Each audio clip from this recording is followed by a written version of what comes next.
Welcome, everybody. My name is Lisa Hagan. I'm a senior manager at Armanino, and I'm here with my good friend and coincidentally coworker, Jen McCabe, who is a partner here at Armanino. Thanks, Lisa. Hi, everybody. We are going to take you through a really cool thing today. Lisa, you want to tell them about it? Yeah, our firm is approaching the getting back to work idea with multiple different ways. So today, the one we want to talk to you about is our business intelligence tool.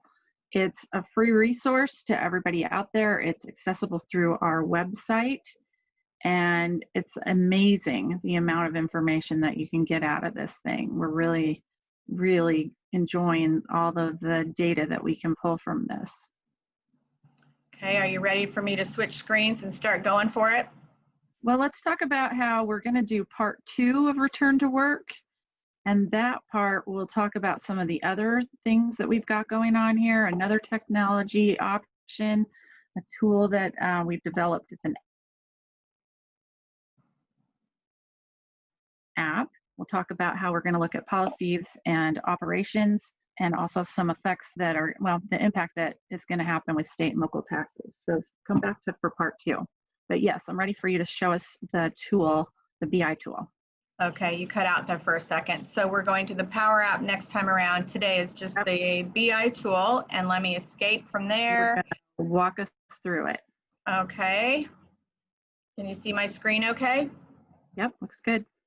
Okay, so this is where we land. When you go to the Armanino website and you go to the COVID Resource Center, you'll see a link that says, hey, do you want to use our COVID recovery tracker? And it takes you to this page. And what's fun about this is that it's the entire USA. As Lisa said, it is free to anybody who wants to use it. And everyone we show it to starts using it constantly. It's addictive. The really important thing here is you start at the very top level. This is the USA, and you can see the red is bad. It means cases are going up. Green is good. Cases are going down. And what I like to do is look at places that are maybe trending the wrong way. This arrow is driven by the 7 versus 14-day average, which comes from here. So Lisa, you actually taught me this. If the 7-day average is going up versus the 14-day average, it means that cases are coming on stronger. Right. Right? And then as you go down, you can see where people are doing things a little bit better. What's that yellow arrow mean? I saw a couple yellow arrows in there. That means they're hanging in there. And the way that we're asking our clients to use this is you can make a business decision that if you're working in Salt Lake, maybe you want to drill down to the county in Salt Lake, but if everything's kind of steady, you probably are okay with your going back to your workplace decisions. If your arrow is going up, you probably want to pause and think about what you're doing, especially if you're worried about your employee health, or maybe you're in an organization that exposes other people to your employees or exposes your employees to the public. So the New York Times came out with a report last week that said the #1 thing that you can do to watch your own health, or not, it's 1 of 5, I shouldn't say #1, but you should watch your local news. You should see what's going on in your local area. And what this does is help you do that. And you can see that there's news here too, governors coming in. You can see that you can click on a state and drill down to it. This is a business intelligence tool, so it's really intuitive. So Lisa, I thought we should look at Arizona and New Mexico. They're right next to each other, but you can see people go back and forth. There's a lot of reservation land there. People go back and forth, and they're just going back and forth, but they're vastly different results. And it's kind of fun to see why. So if we click on Arizona, automatically, this data becomes Arizonian. You can see something's going on and it's not good. Yep, definite for trend. Yeah, 21%. So if I hover over the state of Arizona and I want to view the counties, say I live in Arizona and I want to know if I'm in a place that maybe I should be making decisions, you can see that it's color coded for Arizona.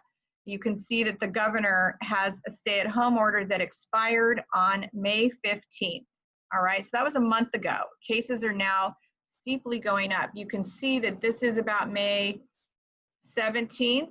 And since the stay-at-home order was lifted, it goes like this. And if you click and you hover over here, you can see that's Maricopa County. That's the hot stuff. If you go over here, and this is where it's interesting. This is on the border of New Mexico, Apache County. It seems like it isn't that great, 16.6%. So you can actually go down here and we can select Apache County and we can see what's going on there. The arrow is definitely up. It's up 16%. Now look, it's on the border of New Mexico. So we can drill down, look at Apache County. We can also go back and we can look at New Mexico. And we can see what's going on in New Mexico by clicking on New Mexico. And I know these are random states, but I'm trying to not get too personal with anybody. There's less people there. So New Mexico seems okay. It's down a lot. Again, you can click on that. You can view the counties. You can see that the governor's stay-at-home order expires May 31st in New Mexico. So that may be why these states, even though they border each other, look so vastly different. And you can see that this county on the border of Arizona is red. That is McKinley County, New Mexico. But they're doing better. So interestingly, in New Mexico, right on the border, McKinley County is down 18.1%. But just right over here, we were over here in Arizona, it's up 16%. And it's kind of like, well, why? Well, first of all, the stay-at-home order expired May 31st instead of May 15th. Now, can you click on more than one county at a time? Absolutely. Let's go back to Arizona for a second, because you can click on more than one county. So say that I wanted to click on,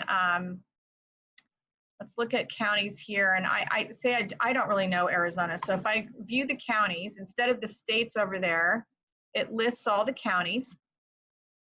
And I know that I have this county to worry about, Maricopa County, and say I also want to look at the one that was the funky one, Apache.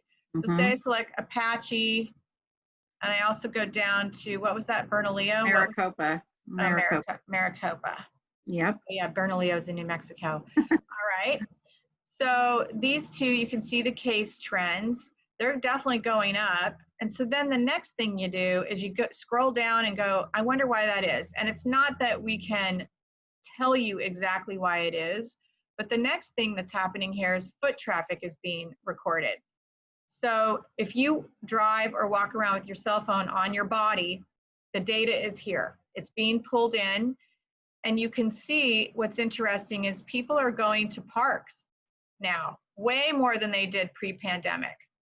January 20th, I mean, people started going to the park. Maybe they were having their last hurrah on March 2nd before we all went into shutdown mode. Right. Parks are way up, but it makes you wonder, you know, what is it that's driving this to go up so much? And you can look at malls. You could just look at malls right here. Malls, people are going to them. Look at that. Look at the foot traffic in malls. Oh, yeah. So that might be driving some of this. Bars are always fun to look at because, not that I ever go to them, but other people do. And it appears to be one of the things where foot traffic is matching that drastic turn upward in the cases. Right. So then this is fun. So say that I want to look at, I don't want to look at California. Well, that was actually kind of good. California, you can see how many people are staying at home 100% of the time.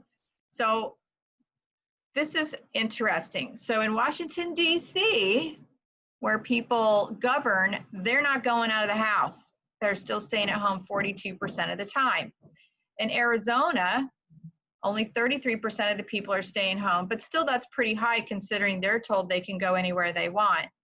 So you can also compare this staying at home data to case data. You can look at foot traffic by location. And then the last one is transportation. We have some friends and clients who live in New York City, and so it's interesting to see what's going on in the United States. Of course, people drive more than they walk, but before the pandemic, you could see it was a little closer together. Now you can see that mass transit is way, way down. If you click on New York City, it's really more obvious that it's way down. If you look at states where people have the option of walking, you'll see that walking now exceeds driving. So this is what's going on in New York. People are walking more than they're driving, which is really interesting. The cars are staying put. So you can see what's going on in your local area. You can always go to county level. You can see what the people in your hood are doing. Are they driving? Are they going to bars? And are the cases, as a result, going up or going down? So this is a great tool for employers, for individuals. We're using it to make decisions, and you can make a decision about your business using data instead of just kind of hoping that everything's okay. Lisa, do you have any other questions? I do. How often is this updated? Every single day, the data is pulled in and refreshed. The case data, the medical data is coming in from two different, Johns Hopkins, and also, I can't remember the other one, so I'll just say Johns Hopkins right now. And then the news feed is from CNN, and it's coming from governor's offices. Right. The Excellent. foot traffic is from people's cell phone. I carry mine on my person at all times. Do you? I think most people do nowadays. Yep. If Anything we do else? go out of the house. That's right. I haven't left in days. All right. Are you good? Should I stop sharing and go back? I think so. I think that's great. Okay. I will go back to this. Can you see my screen now? Yep, it's back up. Okay. I'm going to go from beginning and click through that. All right. So I think we just want to sum this up then.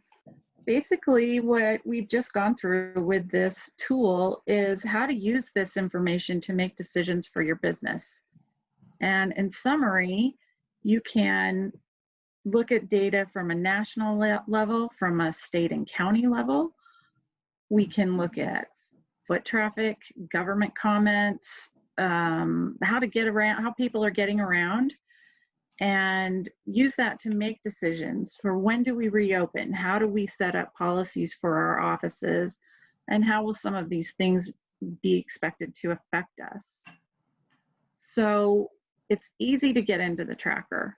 If you go to our website, you'll see, I believe it's orange, a big orange box to click on that talks about our COVID Resource Center. If you go to that, you'll front and center see how to get to this recovery tracker.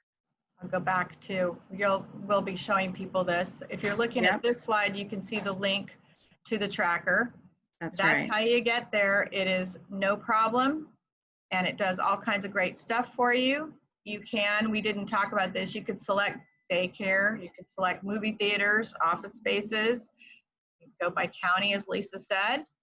So let us know if you have questions. We will be here, and we are happy to help you at any time.